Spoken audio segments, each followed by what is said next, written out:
ഇപ്പൊ സ്ത്രീകൾ മാത്രമല്ല ഗർഭിണിയാവുന്നത്, അതുകൊണ്ട് ഗർഭിണി എന്ന് പറയാൻ പറ്റത്തില്ല, പ്രഗ്നന്റ് പേഴ്സൺ എന്ന് വേണം പറയാൻ. അപ്പോൾ അങ്ങനെ പ്രഗ്നന്റ് പേഴ്സൺ എന്ന് പറയുവാണെങ്കിൽ ഇനി അമ്മ അച്ഛൻ എന്ന് പറയാൻ പറ്റുമോ? ഈ പ്രസവിക്കുമ്പോൾ ഗർഭിണി ആയ സ്ത്രീയെ ഇപ്പോൾ അങ്ങനെയല്ല, പുരുഷനാണെങ്കിൽ പ്രഗ്നന്റ് പേഴ്സൺ. അപ്പോൾ ആ പുരുഷനാണ് അല്ലെ ആ ഒരു പേഴ്സൺ പ്രസവിച്ച കുട്ടി, ആ പേഴ്സണെ എന്ത് വിളിക്കും എന്ന് ചോദിച്ചാൽ പേരൻറ്റ് എന്ന് വിളിക്കാൻ പറ്റത്തുള്ളൂ. അപ്പോൾ അങ്ങനെ ഒരു കുട്ടി മാത്രം ഇങ്ങനെ പേരൻ്റ് എന്ന് വിളിക്കുന്ന ഒരു മോശം പരിപാടി ആയതുകൊണ്ട് എല്ലാ മാതാപിതാക്കളെയും ഇനി പേരൻ്റ് എന്ന് വിളിക്കാവൂ എന്നൊന്നും പറഞ്ഞിട്ടില്ല ഇതുവരെ. ഈ കോടതി ഇങ്ങനെ ഒരു സാധനം മാത്രം അങ്ങനെ പറഞ്ഞു വിടുന്ന ഒരു പരിപാടി അത്ര ശരിയായില്ല. കാരണം ഈ പ്രഗ്നന്റ് പേഴ്സൺ കഴിഞ്ഞ് കഴിഞ്ഞാൽ പേരൻറ്റ്, അതിന് ഇങ്ങനെ പ്രസവിച്ചതൊരു സ്ത്രീ അല്ലാത്തത് കൊണ്ട് അമ്മ എന്ന് വിളിക്കാൻ പറ്റത്തില്ല അല്ലേ? പുരുഷന്മാർ പ്രസവിക്കുന്നതുകൊണ്ടാണല്ലോ ഈ പേര് മാറ്റിയത്, പ്രഗ്നന്റ് പേഴ്സൺ ആയത്. അപ്പോൾ തീർച്ചയായിട്ടും ആ കുട്ടി അമ്മയെന്ന് വിളിക്കാൻ പറ്റത്തില്ല അല്ലേ? ശരിയല്ലേ? ഗർഭിണി എന്ന് വിളിക്കാൻ പറ്റാത്ത ഒരാൾ പ്രസവിക്കുന്ന കുഞ്ഞ് എങ്ങനെ അയാളെ അമ്മയെന്ന് വിളിക്കുന്നേ? അത് പറ്റത്തില്ല. അപ്പോൾ പേരൻറ്റ് എന്ന് വിളിക്കണം. അപ്പോൾ മറ്റു കുട്ടികളുടെ ഇടയിൽ ഈ പേരൻ്റ് ഒറ്റപ്പെടുന്നത് കൊണ്ട് മറ്റു കുട്ടികൾ എല്ലാവരും തന്നെ ഇത് മാറ്റേണ്ടിയിരിക്കുന്നു. അമ്മ അച്ഛൻ എന്നൊക്കെയുള്ള വിളി കേരളത്തിലും ഇന്ത്യയിൽ മൊത്തത്തിൽ നിരോധിക്കണം. അടുത്ത വിധി വരട്ടെ അല്ലേ? ശരിയല്ലേ? ഇവിടെ വെച്ച് തീരുന്നില്ലല്ലോ. ഈ പ്രഗ്നന്റ് പേഴ്സൺ പ്രസവിക്കത്തില്ലേ? പ്രഗ്നന്റ് പേഴ്സൺ എന്നും പ്രഗ്നന്റ് പേഴ്സണായിട്ട് ഇരിക്കുവാണോ? പേര് മാറ്റുമ്പോൾ മൊത്തത്തിൽ മാറ്റണം. അല്ലാതെ ഇതൊരു സൈഡ് മാത്രം മാറ്റി വെച്ചിട്ട് ലാസ്റ്റ് പിന്നെ ഇനി ഒരു മാസം എടുക്കും. ഇപ്പം അറിഞ്ഞിട്ടില്ല, ഇത്രേ പഠിച്ചുള്ളൂ, അല്ലെങ്കിൽ ഇത്രേ മനസ്സിലായുള്ളൂ, ഇത്രേ ചിന്തിച്ചുള്ളൂ.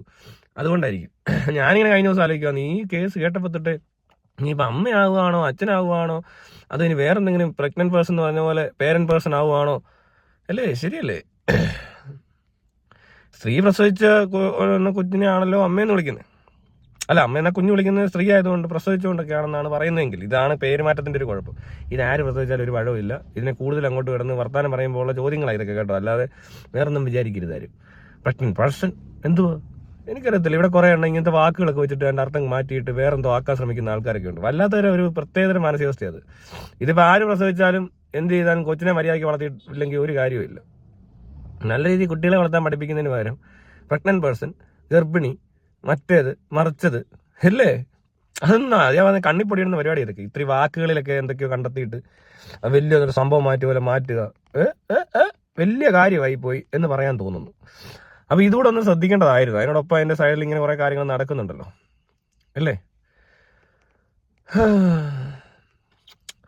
അപ്പോൾ അത് ഇനി മുതൽ അമ്മയെന്ന് അച്ഛനും വിളിക്കാതെ ഭാരത അമ്മ എന്നൊക്കെയുള്ള മാറ്റിയിട്ട് ഭാരത പേരന്റ് എന്നാക്കുക അല്ലേ? ശരിയല്ലേ? എന്തെല്ലാം എവിടെല്ലാം മാറ്റേണ്ടി വരും. എൻ പേരന്റിനെ ഒന്നു കാണാൻ എത്ര നാൾ ഞാൻ കൊതിച്ചു. പിന്നെ ഒരു ഇതുണ്ട്, ഈ കന്യാമറിയത്തിനെ വിളിക്കത്തില്ലേ, അതിനകത്ത് മാറ്റം വരും. അതും ഒരു അമ്മയാ. നന്മ നേരും പേരന്റ്, വിണ്ണിൻ ലോക പേരന്റ്, പേരന്റോക മാതാ.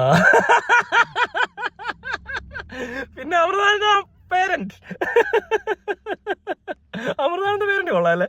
അയ്യോ, എന്തൊക്കെ മാറ്റം വരുന്നത്, ആരൊക്കെ മാറ്റി വിളിക്കേണ്ടി, എന്തൊക്കെ പ്രശ്നങ്ങളാണ്. പക്ഷെ കുഴപ്പമില്ല, ഇതുവരെ അമ്മയെന്ന് വിളിച്ചവരൊക്കെ അമ്മയെന്ന് തന്നെ ഇരുന്നോട്ടെ. ഇത് പുതിയ സംഭവം ആയതുകൊണ്ട് പുതിയ ആൾക്കാർ വിളിക്കായിരുന്നാൽ മതി. പഴയ ആൾക്കാരൊക്കെ വേണം അങ്ങനെ പറഞ്ഞോട്ടെ അല്ലേ?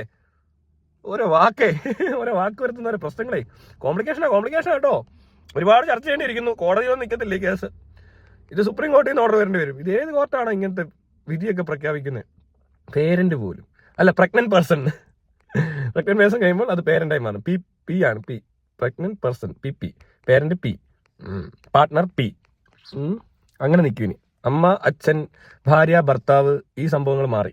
അപ്പോൾ ഇനി പുതിയ സാധനം വരുമ്പോൾ ഇതുപോലുള്ള ഒരുപാട് മാറ്റങ്ങൾക്ക് ഈ രാജ്യം സാക്ഷ്യം ആകട്ടെ, സാക്ഷ്യം വരിക്കട്ടെ എന്നൊക്കെ പറഞ്ഞ പോലെ അതാവട്ടെ എന്ന് ആശംസിച്ചുകൊണ്ട് ഞങ്ങളുടെ വാക്കുകൾ ഉപസംഹരിക്കുന്നു. നന്ദി, നമസ്കാരം.